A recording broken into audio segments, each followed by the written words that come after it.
Guarantee है सुनकर हिल जाओगे। कुलदीप सिंह सेंगर को कोर्ट ने गुनहगार माना है मेनली दो केसेस में। पहला उन्नाव रेप केस जिसमें विक्टिम एक नाबालिग थी और दूसरा उसी से रिलेटेड विक्टिम के फादर की पुलिस कस्टडी में हुई डेथ। अब दोनों ही एमएलए सेंगर और विक्टिम लड़की उन्नाव के मक्खी गांव से है, एक ही गांव से है दोनों।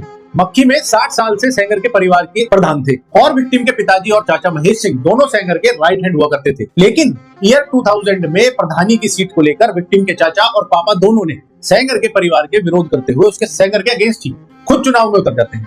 चुनाव फिर से सेंगर की माताजी जीत जाती हैं और यहीं से दोनों परिवारों में एक रंजिश शुरू होती है, जिसमें इसी चुनाव के आसपास कुलदीप सेंगर के भाई अतुल सिंह पर गोलियां चलवाई जाती हैं, जिसमें वो बाल बचता है और वो पुलिस में अटेम्प्टेड मर्डर में महेश सिंह के अगेंस्ट यानी विक्टिम के चाचा की कंप्लेंट करता है। कोर्ट में क्राइम प्रूव होता है और इसी केस में महेश सिंह अभी भी जेल में है। ये रंजिश जब से चलती आ रही है और सेंगर जो कि 90s से अभी तक कांग्रेस पार्टी का मेंबर था, वो 2002 में कांग्रेस छोड़कर बसपा के टिकट से इलेक्शन लड़कर जीत जाता है। वहीं महेश सिंह जो है वो सेंगर के विपरीत समाजवादी पार्टी ज्वाइन कर लेता है और फिर 2007 में सेंगर भी खुद समाजवादी पार्टी से टिकट लेता है और लगातार फिर 2 बार वो सपा के टिकट से एमएलए बनता है 2007 और 12 में। यहाँ तक आते आते महेश सिंह का परिवार इस रंजिश में सेंगर से काफी पिछड़ चुका था।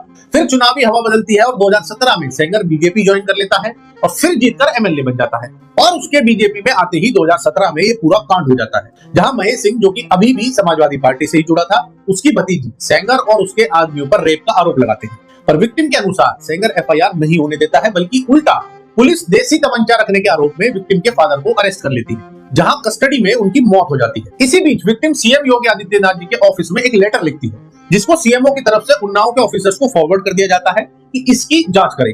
अब क्योंकि सेंगर का उस इलाके में काफी प्रभाव था, तो उसने प्रोबेबली एफआईआर दर्ज नहीं होने दी। उसके बाद सीएम योगी ने एसआईटी गठित करी और सिर्फ 24 घंटे में रिपोर्ट मांगी, जिसके बेसिस पर यूपी सरकार ने खुद ये केस सीबीआई को सौंपा और साथ ही कई पुलिस ऑफिसर्स और डॉक्टर्स को सस्पेंड तक किया गया विक्टिम के फादर की डेथ के केस में। इसी बीच एक ऑडियो रिकॉर्डिंग भी सोशल मीडिया पर आती है, जिसमें महेश सिंह को बताया जा रहा है कि विक्टिम को मेडिकल जांच जाने से पहले कुछ चीजें बोलते हुए।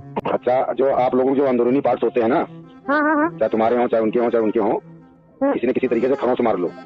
ठीक है। और फिर वहाँ जाना, बिटिया छोटी वाली लड़कियां सब वही बताएंगी, हमारे यहाँ हाथ मारा, हमारे यहाँ हाथ मारा, हमारे यहाँ हाथ मारा।